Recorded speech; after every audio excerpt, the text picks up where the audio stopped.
أشهد أن لا إله إلا الله وحده لا شريك له وأشهد أن محمدا عبده ورسوله أما بعد فأعوذ بالله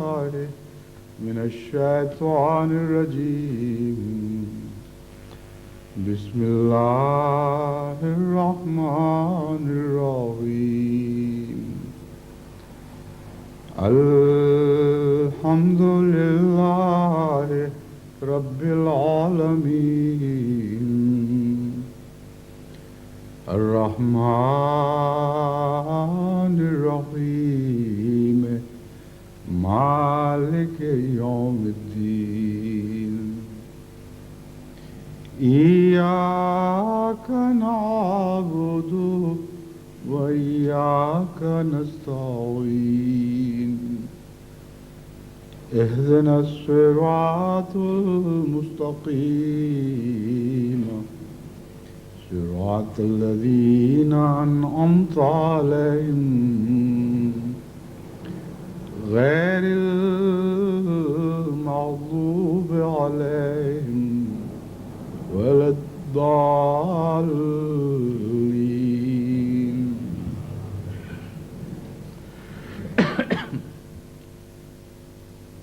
جب خیبر کا قلعہ فتح ہوا تو اس کے بعد حضرت اقدس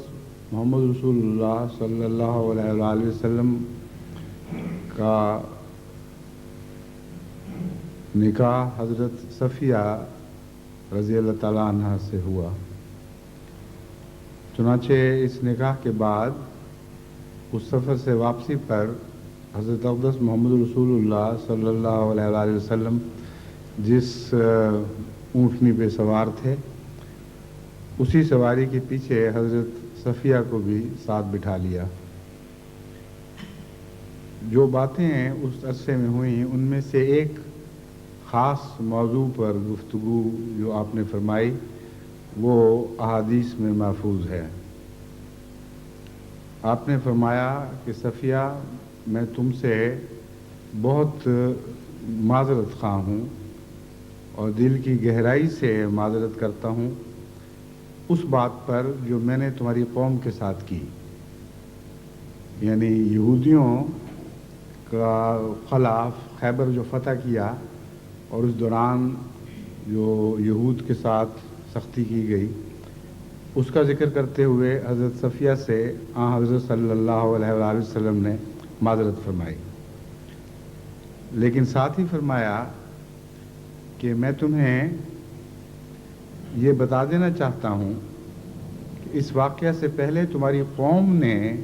مجھ سے کیا سلوک کیا، تاکہ تمہیں یہ غلط فہمی نہ رہے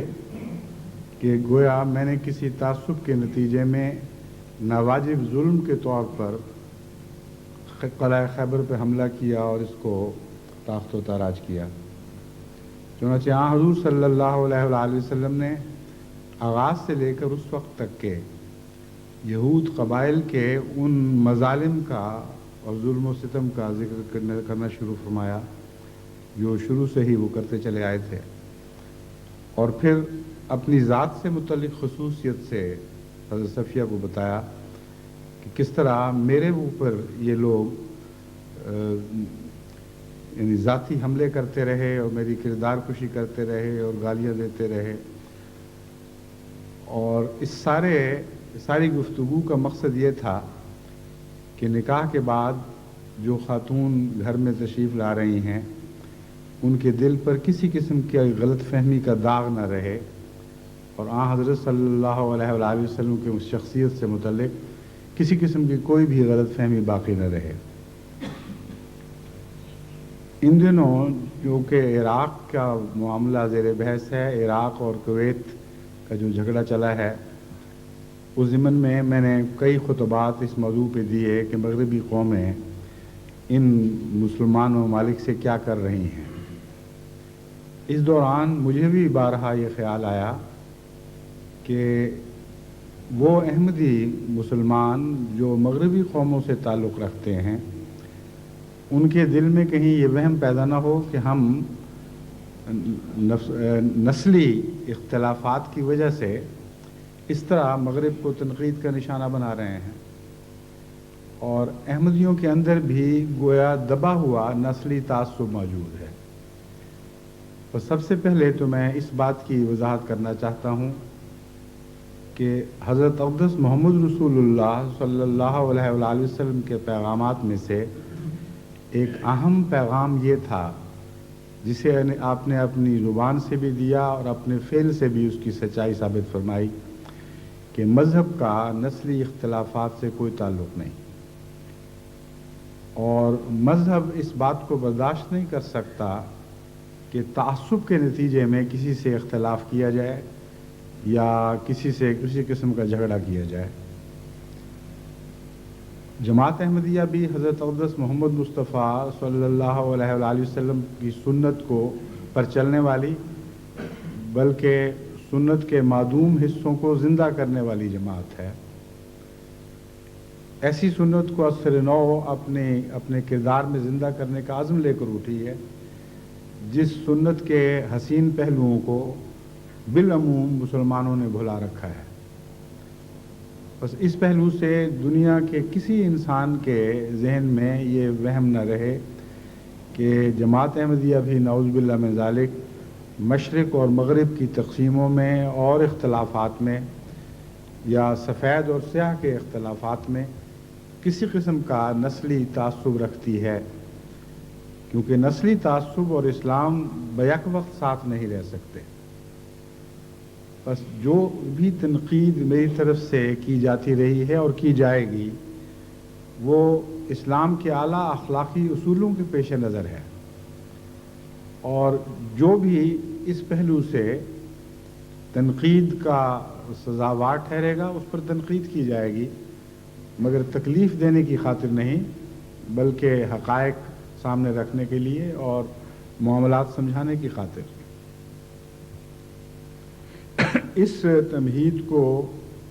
پیش نظر رکھتے ہوئے جب بھی میں تبصرہ کرتا ہوں اپنے دل کو خوب اچھی طرح ٹٹول لیتا ہوں، اور کبھی بھی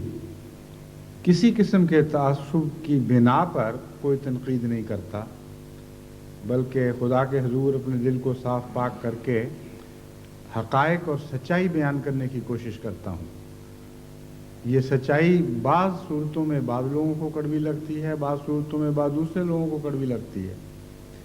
مگر اس میں ہماری بے اختیاری ہے۔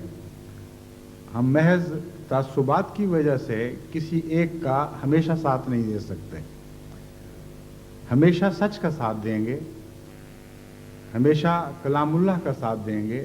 ہمیشہ سنت نبوی کا ساتھ دیں گے، اور جس نے ہمارا ہمیشہ کا دوست بننا ہے اس کے لیے ضروری ہے کہ وہ کلام اللہ کا دوست بن جائے، وہ سنت نبوی محمد رسول اللہ صلی اللہ علیہ وسلم کا دوست بن جائے اور حق کا دوست بن جائے، سچائی کا دوست ہو جائے۔ ایسی صورت میں ہمیں ہمیشہ وہ اپنے ساتھ پائے گا۔ بس اس مختصر وضاحت کے بعد اب میں دوبارہ اسی مسئلے کو آپ کے سامنے رکھتا ہوں جس پر اس دو خطبات چھوڑ کر اس سے پہلے کئی خطبات میں نے گفتگو کی، یعنی عراق کویت کے جھگڑے کے نتیجے میں پیدا ہونے والی عالمی صورتحال۔ اب صرف چند دن ایسے رہ گئے ہیں جن میں امن کی کوششیں بہت تیز کر دی گئی ہیں، اور بالآخر رخ اسی مشورے کی طرف ہے جو مشورہ میں نے آغاز میں قرآنی تعلیم کی صورت میں پیش کیا تھا۔ میں نے قوموں کو متوجہ کیا تھا کہ اس کو اسلامی معاملہ رہنے دیں اور عالم اسلام آپس میں نپٹائے، عالم عرب بھی نپٹانے کی کوشش کرے، مگر فی الحقیقت یہ درست نہیں ہوگا کہ عرب صرف اسے اپنا عرب مسئلہ بنا لیں۔ لیکن افسوس ہے کہ اس معاملے میں جو کوششیں شروع کی گئی ہیں وہ بہت ہی تاخیر سے شروع کی گئی ہیں۔ اب عالمی مسئلے سے عرب مسئلے کی طرف تو توجہ مبذول ہو چکی ہے بڑی بڑی قوموں کی بھی، لیکن مسلمان مسئلے کے متعلق ابھی چند دن پہلے پاکستان میں ایک بعض وزراء خارجہ کی کانفرنس ہوئی، اس میں اس مسئلے کو چھیڑا گیا اور پاکستان کی طرف سے ایک کوشش کی گئی کہ تمام دنیا کے مسلمان ممالک مل کر اس مسئلے کو سلجھانے کی کوشش کریں، لیکن اتنی تاخیر کے ساتھ اٹھایا گیا قدم ہے کہ بظاہر اس کے نتیجے میں کچھ ہوتا ہوا دکھائی نہیں دیتا۔ موجودہ صورت یہ ہے کہ امریکہ اور برطانیہ ان قوموں کے فہرست میں اولیت رکھتے ہیں جو شدت کے ساتھ عراق کو کچل دینے کا تہیہ کیے ہوئے ہیں، اور انہی کی رہنمائی میں، انہی کی سیادت اور قیادت میں جنگ کا طبلہ بجایا جا رہا ہے، اور بار بار اس بات کو دہرایا جا رہا ہے کہ عراق کو نیست و نابود کر دینا ضروری ہے تاکہ دنیا باقی رہے۔ یعنی اگر عراق اپنی اس طاقت کے ساتھ باقی رہ گیا اور اسے اور موقع مل گیا تو باقی دنیا کا امن مفقود ہو جائے گا، اور امن کو بلکہ دنیا کے وجود کو شدید خطرہ لاحق ہوگا۔ یہ ایک موقف ہے جسے بلند آواز سے دنیا کے سامنے پیش کیا جا رہا ہے، اور بار بار جب انٹرویوز ہوتے ہیں یا اخبارات میں سوال و جواب چھپتے ہیں ان لوگوں کے، ان میں ایک بات کو پیش کیا جاتا ہے کہ دیکھو عراق نے کویت پر کتنے مظالم کیے ہیں، اور اتنے خوفناک مظالم کے بعد جو عالمی رائے عامہ ہے کس طرح اس کو نظر انداز کر سکتی ہے؟ ایسے ظالموں کو جنہوں نے قتل و غارت کیا، جنہوں نے لوٹ مار کی، گھروں کو جلایا، ان کو خود زندہ رہنے کا کیا حق رہ جاتا ہے؟ اگر آج ہم نے اس ظلم کے خلاف بیک وقت تمام قوموں نے مل کر پیش قدمی نہ کی اور ظالم کو سزا نہ دی تو پھر ظلموں کی راہیں کھل جائیں گی اور کوئی بھی کسی کو ظلم کی راہ پر چلنے سے روک نہیں سکے گا۔ یہ موقف ہے، اس کا خلاصہ یہ ہے۔ اور عراق کا موقف اس کے برعکس یہ ہے کہ تم بڑے بڑے اصولوں کی اور اعلیٰ اخلاق کی باتیں کر رہے ہو، لیکن بھول جاتے ہو کہ مشرق وسطی میں، عرب علاقوں میں جو کچھ بھی بے اطمینانی ہے اور بے چینی ہے، جس کے نتیجے میں بار بار امن کو خطرہ لاحق ہوتا ہے، اس کے اصل ذمہ دار تم ہو۔ اور جب بھی ایسے مواقع آئے جب ان مسائل کو جو مشرق وسطی سے تعلق رکھتے ہیں حل کیا جا سکتا تھا، تو تم ہی وہ لوگ ہو جنہوں نے روکیں پیدا کی، اور ایسی ہی بات جو ہم نے کی ہے، یعنی ایسا ہی جسے تم ناجائز قبضہ کہتے ہو، عراق ناجائز تو نہیں کہتا، اور کہتا ہے جس طرح ہم نے کویت پر قبضہ کیا ہے، اس طرح اسی قریب کے زمانے میں اسرائیل نے شرق اردن کے ملک کے اردن کے مغربی کنارے پر قبضہ کر رکھا ہے، اور تم یونائٹڈ نیشنز کی باتیں کرتے ہو، حالانکہ یونائٹڈ نیشنز نے بارہا ریزولوشنز کے ذریعے اسرائیل کو قبضہ چھوڑنے پر مجبور کرنے کی کوششیں کی، اور ہر بار امریکہ نے خصوصیت کے ساتھ ان کوششوں کی راہ میں روڑے لٹکائے، اور بلکہ اگر ریزولوشنز کو ویٹو کرنا پڑا تو ویٹو کر دیا۔ تو عراق امریکہ اور برطانیہ سے مخاطب کر کے یہ کہتا ہے کہ تم اخلاق اور پھر اعلیٰ اصولوں کی باتیں ترک کر دو۔ اگر واقعی تمہارے نزدیک ان اصولوں کی کوئی قدر و قیمت ہے تو پھر مجموعی طور پر ان تمام مسائل کو ایک ہی پیمانے سے ناپنے کی کوشش کرو اور ایک ہی طریق پر حل کرنے کی کوشش کرو جو مسائل موجودہ عراق کویت کے مسئلے سے ملتے جلتے پہلے سے موجود ہیں۔ اگر تم ایسا کرو تو ہم اس بات پر رضامند ہوتے ہیں کہ ہم بھی انہی اصولوں کے مطابق جو بھی انصاف کے فیصلے ہیں ان کے سامنے سر تسلیم خم کریں گے۔ ایک پہلو